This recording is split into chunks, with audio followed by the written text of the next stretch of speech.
The great chamber of the Galactic Council stretched high above the Earth delegation. Lieutenant Sarah Chen stood at attention, her back straight despite the weight of 1,000 alien eyes upon her. Around her, representatives from 47 different species filled the massive hall. Some had scales that shimmered like oil on water. Others wore armor that seemed to grow from their skin. A few floated in tanks of strange liquids, their bodies too different from anything Earth had ever known. Chen felt small. She hated feeling small. Captain Elena Vasquez stepped forward to address the council. Her voice carried through the chamber, translated instantly into dozens of languages by machines beyond human understanding. She spoke of Earth's achievements, of humanity's desire to join the United Defense Fleet, of the skills and courage her species could bring to the Concordat. The aliens listened. Some seemed interested. Most looked bored. Then Commander Thexal rose to speak. He was Vryn, a species that stood nearly 8 feet tall. His exoskeleton gleamed like polished obsidian. 4 arms crossed over his massive chest. When he moved, the sound was like metal sliding against stone. He was beautiful in the way a predator is beautiful. Perfect, deadly, strong. "Humans," Thexal said, his voice like grinding gears. "We have reviewed your application. We have studied your biology, your physiology, your capabilities." He paused, and Chen could have sworn she saw amusement in his alien features. "You are weak." The word hung in the air like a blade. "Your bones break easily," Thexal continued. "Your skin tears. You cannot survive in harsh environments without artificial protection. You are slow compared to the Keltar, weak compared to my own people, fragile compared to nearly every species in this chamber." He gestured at the assembled representatives. "What use are you in battle? What can you offer the defense fleet except more bodies to protect?" Chen's jaw clenched. Beside her, Sergeant Marcus Webb let out a slow breath. She could feel the tension radiating from her entire unit. Vasquez kept her composure. "We are adaptable, creative. We have survived on a harsh world for millions of years. We have overcome every challenge our planet has thrown at us." "Adaptation is not strength," another alien said. This one was Keltar, a species known for their incredible speed. "It is merely survival. Children survive. That does not make them warriors." The debate continued for hours. The humans presented data, showed videos of Earth's military capabilities, argued their case with every tool they had. But Chen could see it in the aliens' faces. They had already decided. Humanity was a curiosity, a pet species to be tolerated, not respected. Finally, the council voted. Earth was accepted into the Concordat, but with restrictions. Humans could serve in the defense fleet, but only in support roles. Logistics, medical, engineering. No combat positions. No command authority over alien troops. They would help the real warriors, but never be counted among them. Thexal delivered the verdict personally. "You will serve in ways that suit your limitations. Be grateful we offer you even this much." Chen wanted to scream. She wanted to grab that arrogant alien by his armored throat and show him exactly how strong humans could be. But she stood at attention. She saluted. She said, "Yes, sir." That was 6 months ago. Now Chen stood in the cargo bay of Outpost Kestrel, watching crates of ammunition being loaded onto transport vehicles. This was her life now. Loading boxes, checking inventory, making sure the real soldiers had everything they needed to fight the battles humanity wasn't allowed to join. Webb leaned against a stack of supply crates, his weathered face showing every one of his 40 years. "Could be worse," he said, reading her expression. "How?" Chen asked. "Could be unloading boxes instead of loading them." Chen almost smiled. Webb had that effect on people. He'd been a Marine for 20 years before first contact. He'd fought in 3 wars on Earth. Now he moved boxes for aliens who thought humans were too weak to hold a rifle. "You knew this would happen," Chen said. "You told us during training, back on Earth." Webb shrugged. "Didn't take a genius. We're the new kids. Small. Soft. These aliens have been fighting wars in space since before we invented the wheel. Of course, they think we're useless." He spat on the deck. "Doesn't mean they're right." Through the bay's observation window, Chen could see the training grounds. A squad of Vryn warriors practiced combat maneuvers. They moved like liquid metal, 4 arms wielding weapons with perfect precision. Each one could probably tear a human apart with their bare hands. Each one made Chen and her entire species look like children playing soldier. "You think we'll ever get a chance?" she asked. "To prove them wrong?" Webb was quiet for a moment. "War's coming," he finally said. "I can feel it. The Skrull have been quiet for too long. When they move, the Concordate's going to need every soldier they've got, even the weak ones." Chen turned away from the window. She had work to do. Supplies to organize, requisition forms to file, all the important tasks that kept the mighty alien warriors fed and armed and ready for battle. That night, in her quarters, she pulled up training videos on her tablet. Hand-to-hand combat techniques, tactical analysis, guerrilla warfare strategies from Earth's bloody history. If the aliens wouldn't train her, she'd train herself. If they wouldn't give her weapons, she'd learn to make weapons from whatever was around her. Because Webb was right, war was coming. She could feel it too, like a storm building on the horizon. And when it came, when the Concordate was desperate enough to throw even their weak support troops into the fight, Chen would be ready. They all would be. Humans had been underestimated before, by the Nazis, by the British Empire, by every arrogant power in history who thought they knew what humans were capable of. They were always wrong. Chen smiled in the darkness of her quarters. Commander Thexol and his council thought they knew humanity. They thought they'd measured human strength and found it wanting. They looked at fragile bones and soft skin and saw weakness. They didn't understand that humanity's strength had never been in their bodies. It was in their minds, in their stubborn refusal to give up, in their ability to look at impossible odds and say, "Not today." The aliens would learn. Eventually, they would learn. Chen just hoped she'd be there to see the look on Thexol's face when he finally understood what humanity really was. She turned off her tablet and closed her eyes. Tomorrow would bring more boxes, more inventory, more quiet dismissal from species who'd never know what it meant to fight for every scrap of survival on a planet that didn't care if you lived or died. But tomorrow would also bring training, practice, preparation, because war was coming. And when it arrived, humanity would show the galaxy exactly what weak looked like with a weapon in its hands. The alarm started at Oro 300 station time. Chen was dreaming about Earth, about the mountains near her childhood home, when the wailing sirens dragged her back to reality. She was on her feet and dressed in 30 seconds, muscle memory taking over before her mind fully caught up.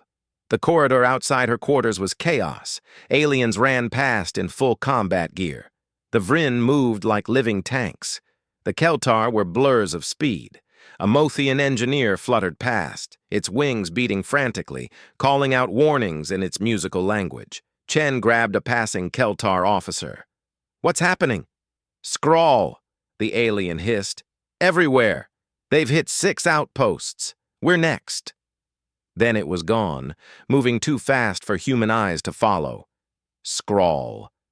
The name sent ice through Chen's veins. The Concordate's greatest enemy. A species that had replaced most of their biology with machines, making themselves into perfect weapons. For centuries they'd been quiet, rebuilding somewhere in deep space.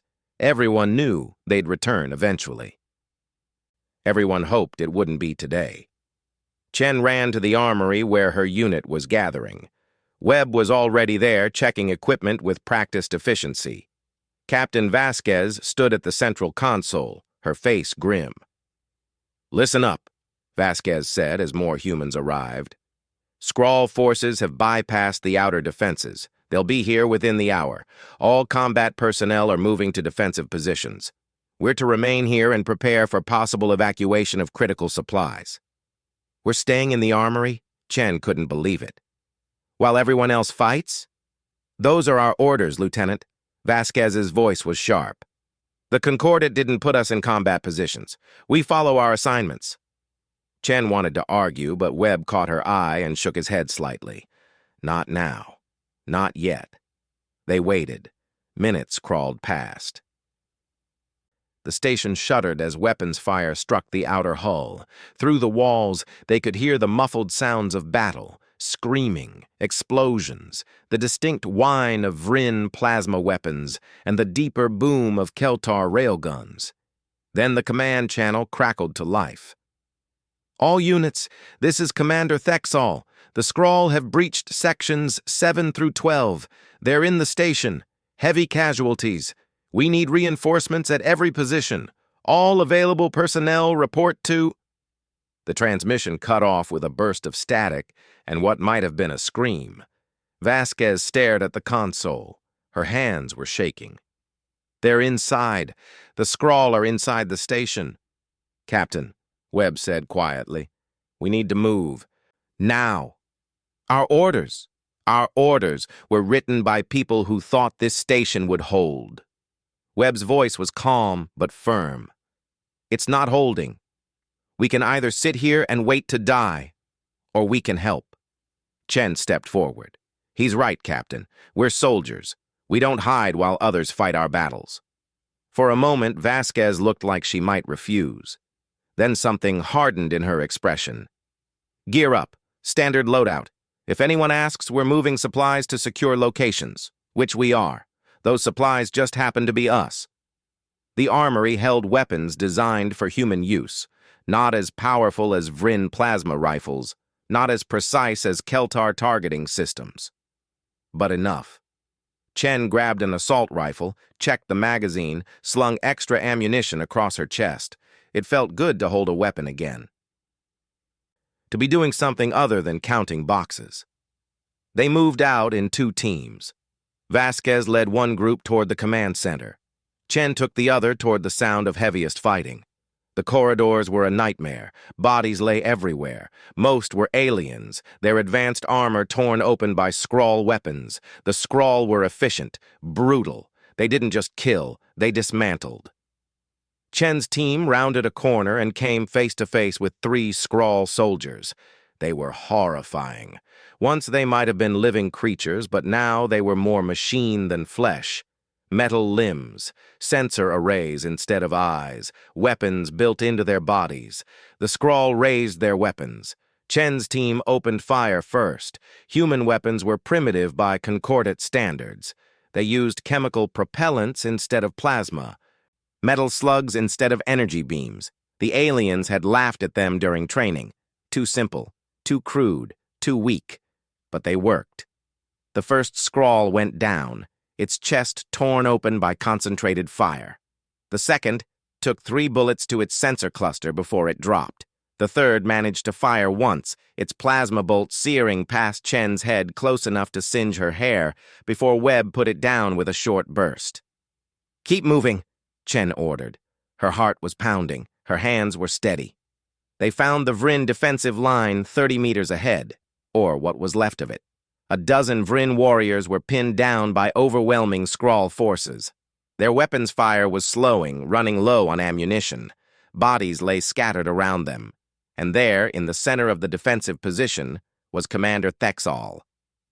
His armor was scorched and cracked. 2 of his 4 arms hung limp. He was still fighting, but even from a distance, Chen could see he wouldn't last much longer. "There," she told her team, pointing to a side corridor that would let them flank the Skrull position. "Webb, take Martinez and Johnson, hit them from the left. Garcia, Thomas, you're with me. We go right, wait for my signal, then light them up." Webb grinned. "Just like old times, Lieutenant." "Never had times like this, Sergeant. Move." They split up. Chen led her group through maintenance tunnels that the scrawl didn't seem to know existed. The station's schematics were burned into her memory from months of supply runs. Every corridor, every access point, every route. The scrawl were focused on the Vrin position. They advanced in perfect formation, their movements coordinated with machine precision, efficient, logical, predictable. Chen keyed her radio. "On 3, 1, 2, 3. Both teams opened fire simultaneously from opposite sides. The scrawl never saw it coming. They were programmed for direct confrontation, not ambush, not creativity. They tried to reorient, to face the new threats, but their perfect formation became a liability. They were bunched together, caught in crossfire, unable to use their numbers effectively. Chen's rifle kicked against her shoulder. Fire, aim, fire. Beside her, Garcia laid down suppressing fire while Thomas reloaded. It was textbook, simple, human. It was working. The scrawl fell. Not all of them. Some managed to return fire, forcing Chen's team to take cover. But the Vrin used the distraction to regroup, their weapons coming back online. Thexol himself rose from behind cover and added his firepower to the fight. 2 minutes. That's how long it took. 2 minutes of intense combat, and the scrawl position was broken. The surviving machines retreated down the corridor, leaving their dead behind. Chen stood slowly, her rifle still raised. Her hands were shaking now. Adrenaline, fear, the normal human responses to nearly dying. Thexol approached her. His alien face was hard to read, but his body language spoke volumes. He was leaning to one side, favoring his injuries. His armor was destroyed. His weapons were empty. This proud warrior who'd called humans weak 6 months ago was standing there, saved by the species he'd dismissed. "You shouldn't be here," he said. Chen met his eyes. "And yet here we are. Your orders. We're to stay safe, while real soldiers fought." Chen's voice was harder than she intended. "We decided we didn't like those orders." For a long moment, Thexol just stared at her. Then something changed in his expression. Not quite respect. Not yet. But maybe the beginning of understanding. "More are coming," he said. "Many more. The Skrull have committed a full assault force. We cannot hold." "Then we'll slow them down," Chen said. "Give the fleet time to arrive. That's what you do in a siege, right? You hold until reinforcements come." "You'll die." Chen smiled without humor. "Maybe, but we're all going to die if we don't try." Thexol nodded slowly. "Then we fight together. Show me what else you humans can do." The Skrull came in waves. Each assault was perfectly coordinated, perfectly executed, and perfectly predictable. That was their weakness. They were machines. They followed programs, they calculated odds, and chose optimal strategies based on data from 1,000 previous battles. They had never fought humans before. Chen stood in what used to be the station's main corridor, now transformed into a killing ground.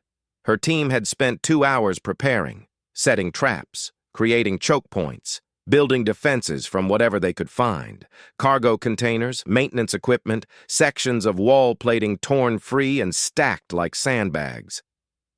The Vrin had watched with confusion at first. This wasn't how the Concordat fought. They relied on superior technology, stronger armor, better weapons. They met the enemy head-on and destroyed them with overwhelming force. But overwhelming force wasn't working against the Skrull. There were too many of them. They adapted to every weapon, every tactic. They were designed to fight Concordat warfare, traditional warfare, predictable warfare. "Here they come," Webb called from his position. He was manning a makeshift barricade 30 meters down the corridor. His face was streaked with sweat and blood from a cut above his eye. He'd been fighting for 8 hours straight. He looked like he could fight for 8 more. Chen saw them on her tactical display. 50 Skrull soldiers advancing in standard formation, perfect spacing, maximum efficiency. They would hit the first barricade, eliminate resistance, then advance to the next position. Standard tactics, logical tactics. "Wait for it," Chen said into her radio. Her finger hovered over the detonator. "Wait!" The scroll reached the first trap. Chen pushed the button. The corridor erupted, not with military explosives. The humans didn't have those. Instead, she'd used fuel cells from maintenance equipment, rigged to rupture and ignite. The result was a wall of fire that engulfed the front ranks of Skrull soldiers. It didn't kill them. Their armor was too good. But it disoriented them, blinded their sensors, made them pause for just a moment to recalculate. That moment was all Chen needed. "Now!" Gunfire erupted from concealed positions. The humans had learned to aim for joints, sensors, anything that looked vulnerable. The Skrull were tough, but they weren't indestructible. Not if you knew where to hit them. More importantly, not if you hit them from directions they didn't expect. The Skrull formation collapsed. They tried to advance. They tried to retreat. They tried to hold position.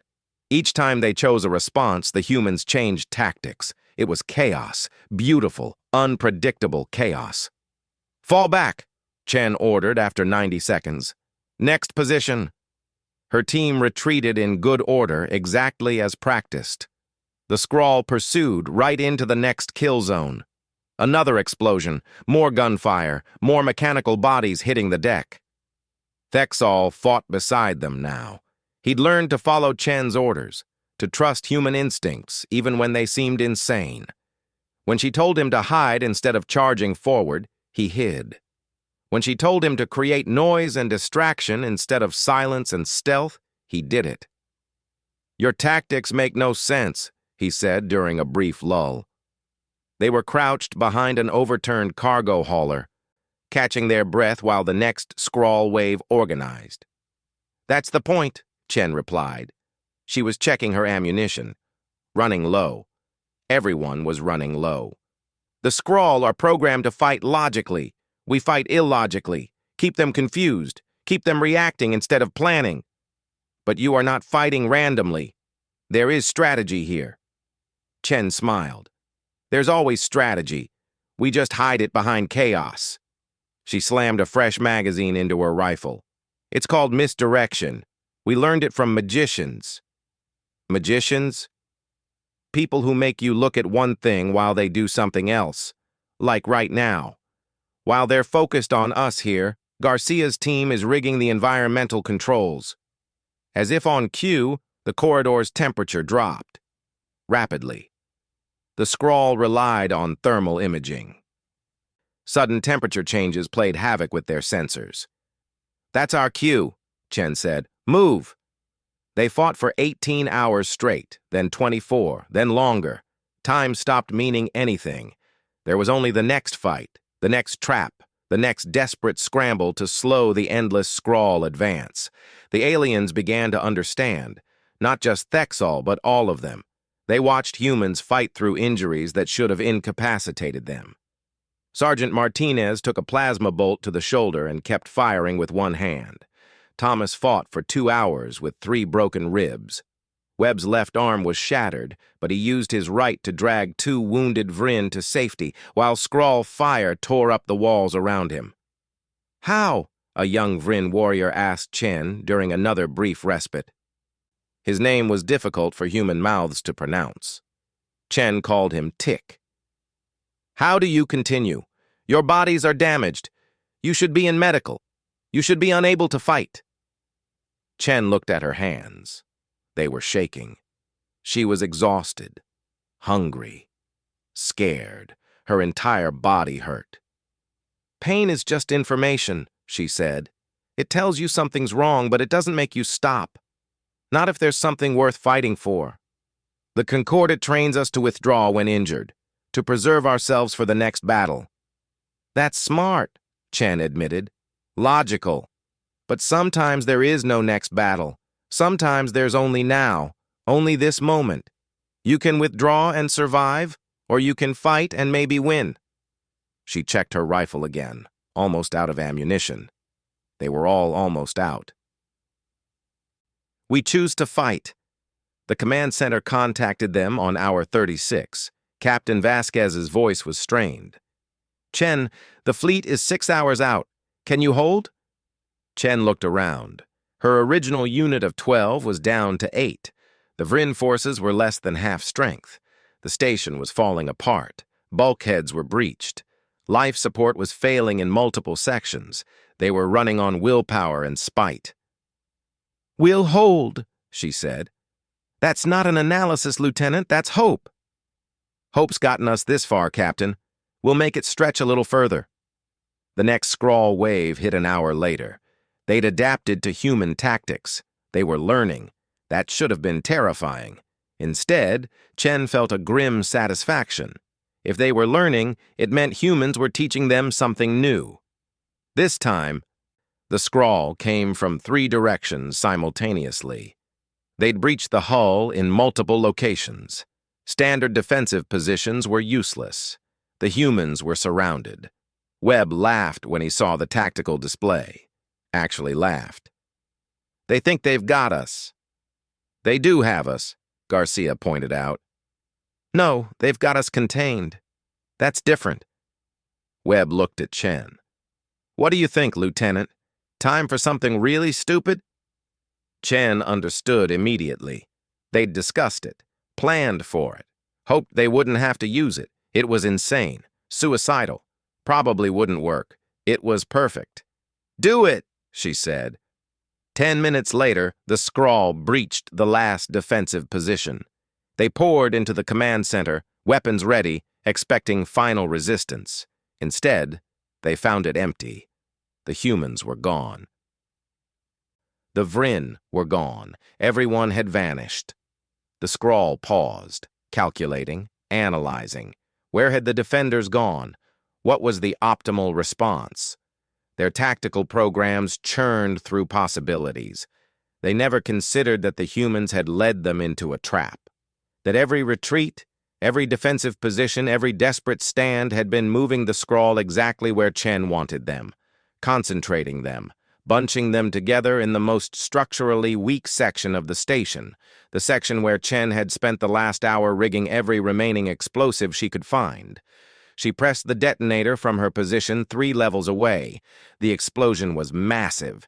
It didn't destroy the station, just that one section, just the part where 200 Skrull soldiers had gathered for their final assault. The silence after the explosion was deafening. Then Webb's voice crackled over the radio. "That was the stupidest plan that ever worked." "Objection," Chen replied. Her hands were really shaking now. "The stupidest plan that ever worked was when we tried to fight them in the first place." "Good point." Thexall appeared beside her. He looked at the destruction, at the eliminated Skrull forces, at this small human who had just saved an entire station through tactics no concordant warrior would have considered. "You sacrificed an entire section of the station," he said. "Sections can be rebuilt. People can't." "The Council will be displeased." Chen shrugged. "The Council thought we were too weak to fight. I think we're past worrying about what they think." For the first time since she'd met him, Thexall made a sound that might have been laughter. "Yes," he agreed. "I think we are." The fleet arrived 4 hours later. The siege was over. The station had held, barely, but it held, because a group of humans too weak for combat had decided that weakness was a choice, not a destiny. The medical bay smelled like antiseptic and alien antibiotics. Chen lay in a hospital bed designed for Vrin physiology. It was too large, too hard, and the monitoring equipment kept beeping in confusion at her human vital signs. Her shoulder was bandaged. 3 broken ribs were taped. Burns covered her left arm. She felt like she'd been hit by a truck. She'd never felt better. The door opened. Chen expected a doctor. Instead, Commander Thexall entered. He'd been repaired as well. New armor plates covered the damaged sections. His injured arms were functional again, but something about him was different. The way he moved, the way he looked at her. "You should be resting," he said. "So should you." Chen tried to sit up and immediately regretted it. Her ribs screamed in protest. Thexal moved closer. I came to tell you something. The council is convening. They are reviewing what happened at Outpost Kestrel. I will be testifying. Chen's stomach tightened. About how we disobeyed orders? About how you saved everyone's lives? Thexal was quiet for a moment. I have been a warrior for 30 years. I have fought in 100 battles. I have commanded thousands of troops. I thought I knew what strength was. He looked at his 4 hands. I was wrong. Commander, no. You must hear this. Thexal's voice was firm. When I first saw humans, I saw fragile creatures, weak, limited.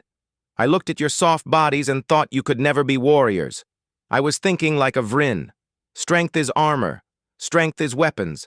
Strength is physical power. He met her eyes. I did not understand that strength can be other things. Will, creativity, the refusal to surrender even when logic says you should. Chen didn't know what to say. This proud alien warrior was standing in her medical bay, essentially apologizing. The council will hear what happened, Thexal continued.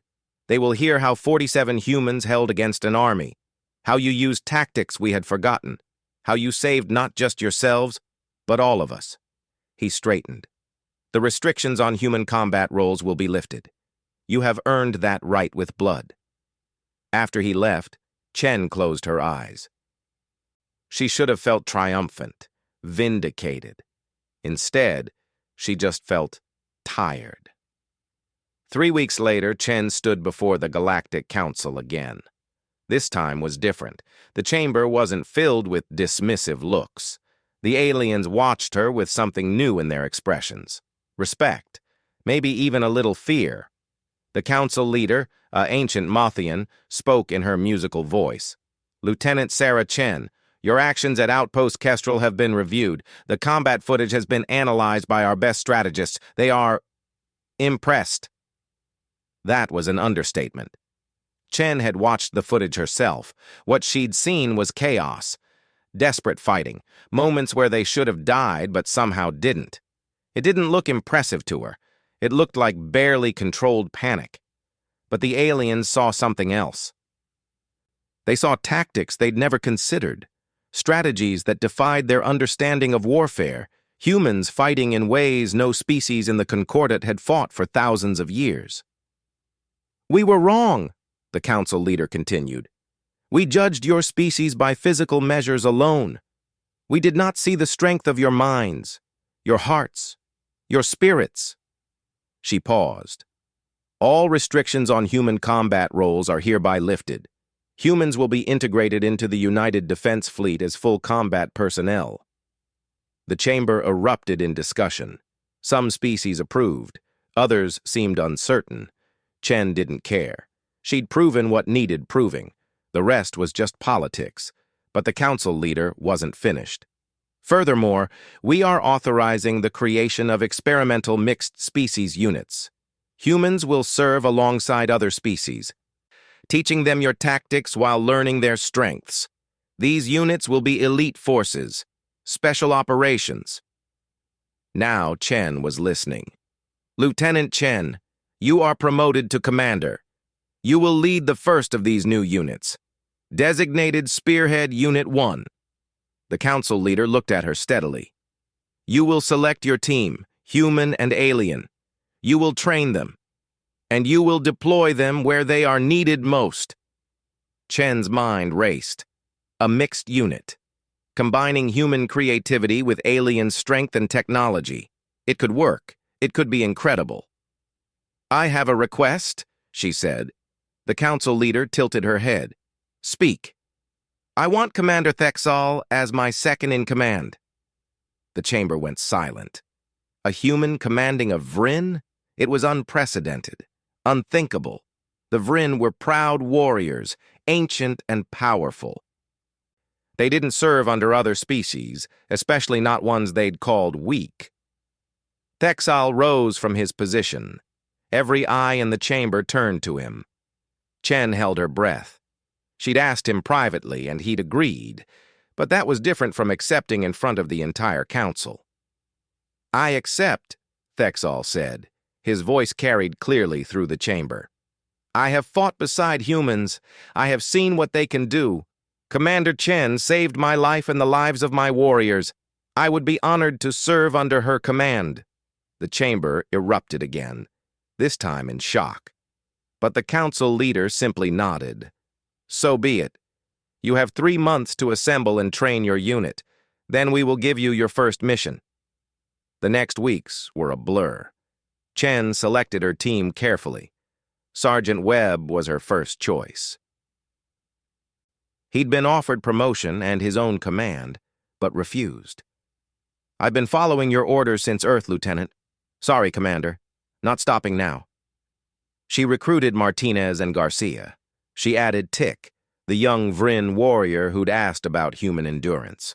She brought in a Keltar scout named Vess, whose speed could complement human tactics, a Mothian engineer called Shimmer, others, 12 total, 6 human, 6 alien.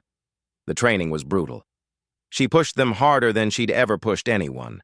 They learned human tactics, guerrilla warfare, psychological operations, improvisation, things the Concordat had forgotten or never known. But the aliens taught too. Vess showed them how to move faster than should be possible. Tick demonstrated Vryn combat techniques that used all 4 arms simultaneously. Shimmer taught them how to repair equipment in the field with minimal tools. They became something new, not human, not alien, something in between, something better. Thexol was her constant partner. They worked together, planning training exercises, analyzing weaknesses, pushing the team to improve. He learned to think like a human. She learned to command like a Vryn. They argued constantly. They respected each other absolutely. "You know," Webb said one night in the training facility, "a few months ago you were loading boxes. Now you're commanding the most elite unit in the fleet. That's quite a promotion." Chen smiled. "A few months ago, I was loading boxes and planning ways to prove the aliens wrong. Now I don't need to prove anything. They know." "Does it feel good? Being right?" "Being right doesn't matter." Chen watched her team training below, humans and aliens working together, learning from each other. Being effective matters. Winning matters. Everything else is just ego. The 3 months ended quickly. Too quickly. Chen stood in the briefing room with her team assembled. Admiral Vasquez, her old captain, now oversaw the entire operation. She looked at Chen with pride. "Intelligence has located the Skrull command fleet," Vasquez said. "They're preparing for a massive assault on the core worlds. Conventional forces can't stop them. The Skrull have adapted to all our standard tactics." She paused. "But they haven't adapted to you, to what you represent."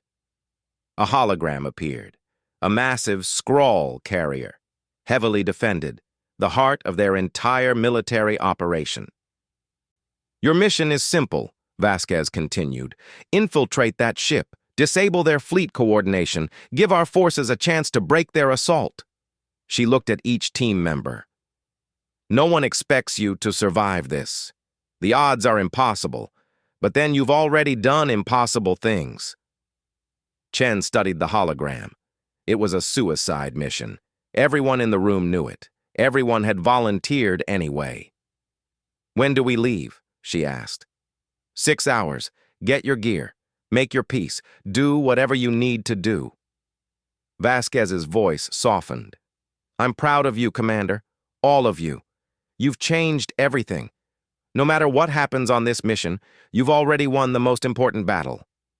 After the briefing, Thexol found Chen staring out a viewport at the stars. "Thinking about Earth?" he asked. "Thinking about how far we've come," Chen replied. 6 months ago, you called us weak. I was a fool. You were honest. We are weak, physically, but that's okay." She turned to face him. "Being weak means we had to get creative, had to think differently, had to find other ways to win. If we'd been strong like you, maybe we'd have never learned any of that." Thexal made that sound that might have been laughter. So you are saying weakness is a strength? I'm saying it can be, if you use it right.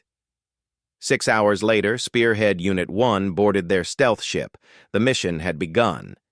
In the cargo bay, as the ship prepared for launch, Chen looked at her team, human and alien, weak and strong, different and united. They were going to do something incredible, or they were going to die trying. Either way, they would do it together.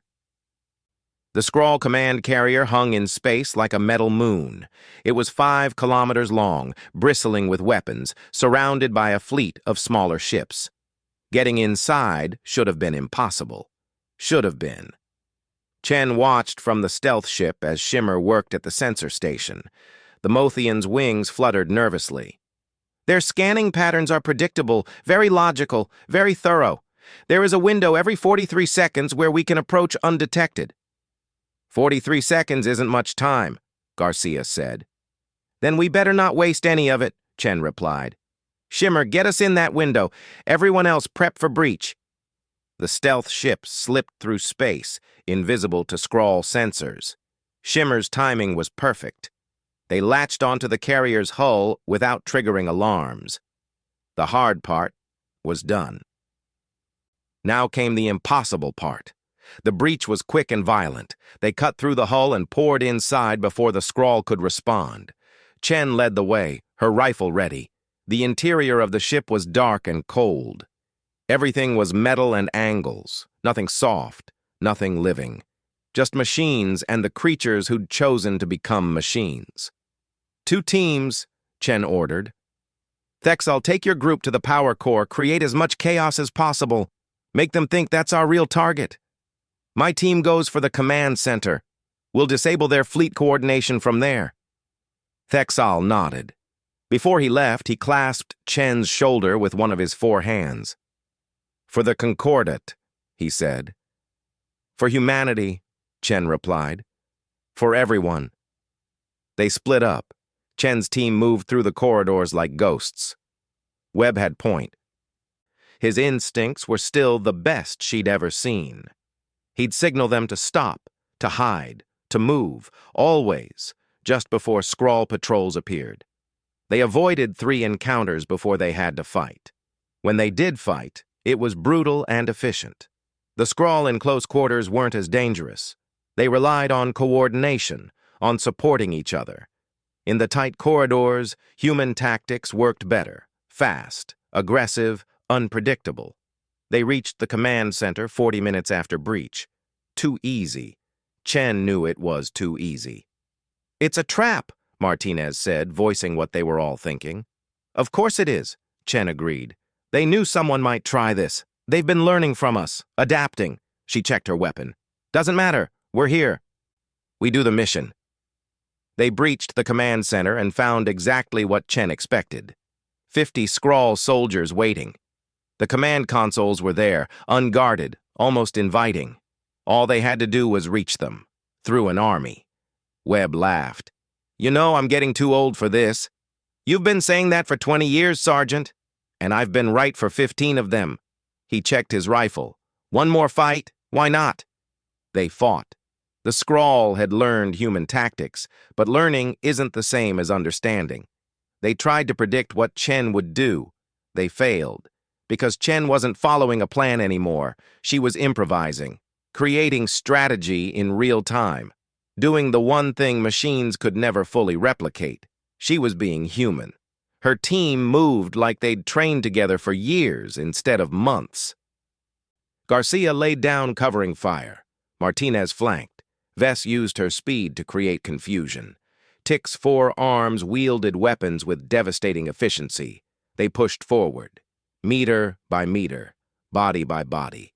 The Skrull fell back, their perfect formation crumbling against chaos and determination. Chen reached the command console. Her fingers flew across the controls.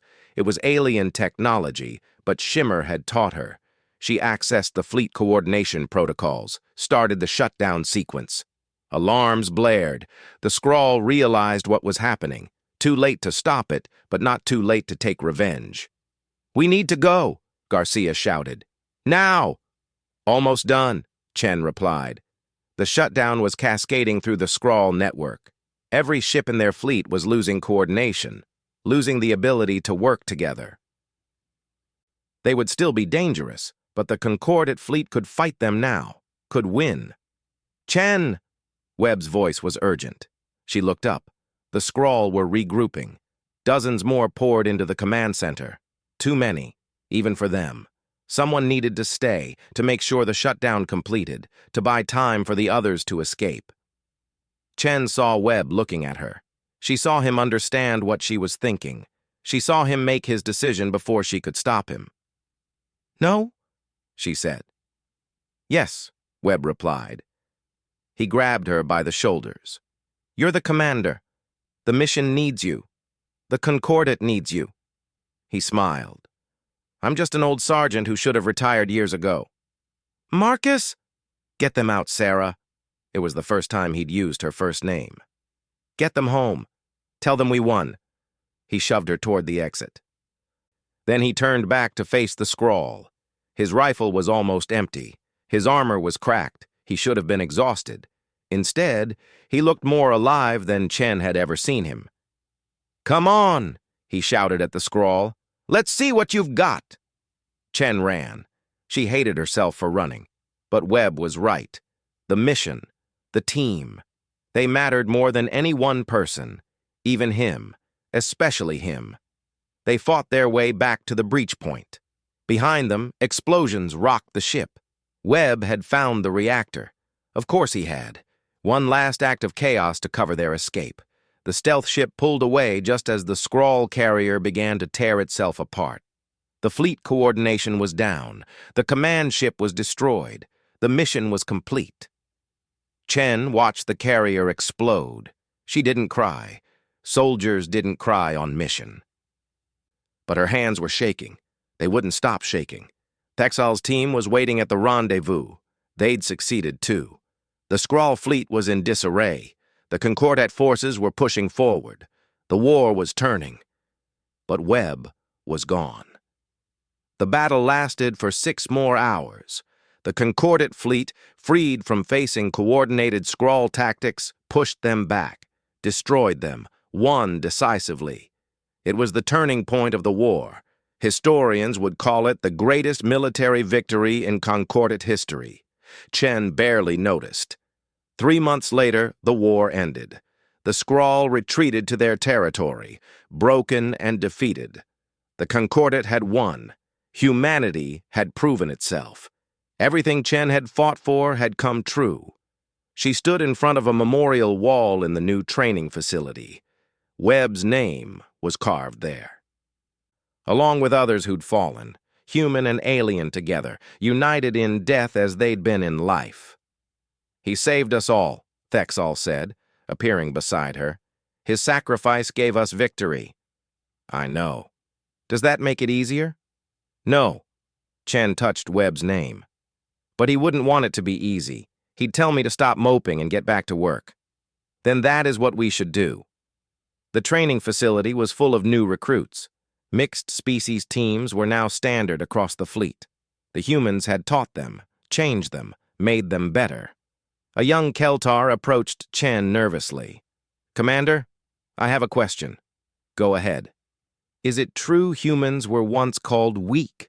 That the Concordate didn't let you fight? Chen looked at this young alien. She thought about Webb, about the battle at Outpost Kestrel, about everything humanity had endured to prove themselves. Yes, she said, it's true. But why? You are the most feared warriors in the Concordat. Your tactics are taught to every soldier. How could anyone think you were weak? Chen smiled. Because we are weak, physically. We're fragile. We break easily. We can't compete with most species in raw strength. She paused. But strength isn't just about muscles.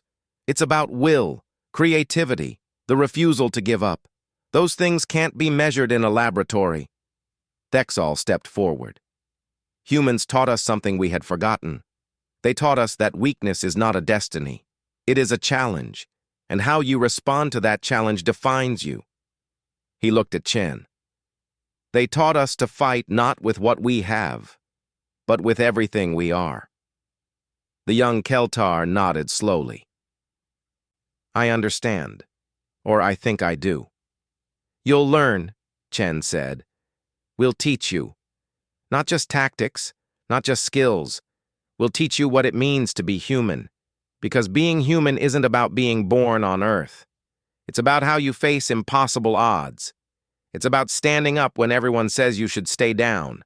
It's about looking at the universe and saying, I matter. My choices matter.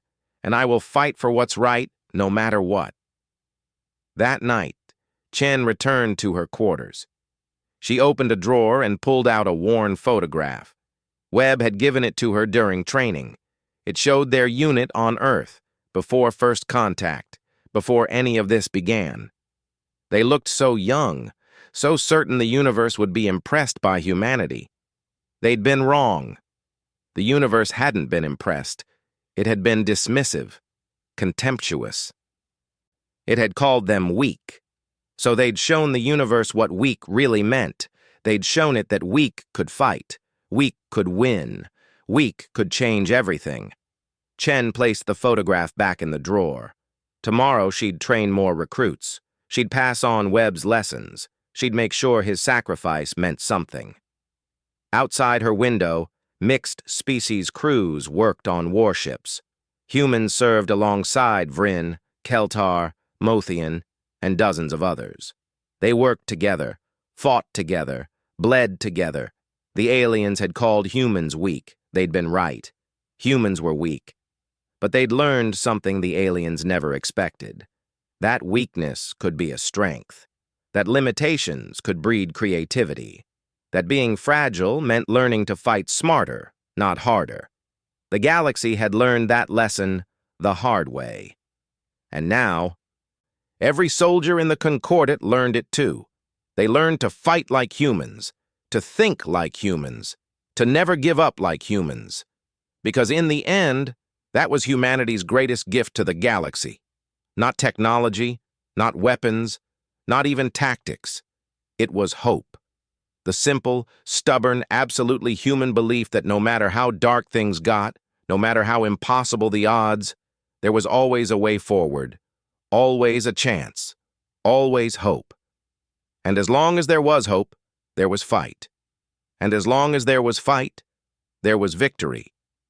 Chen looked at the stars. Somewhere out there, Webb was laughing. She could almost hear him. Not bad, Lieutenant. Not bad at all. She smiled. Not bad at all, Sergeant. Not bad at all. The weak had proven their strength, and the galaxy would never forget it.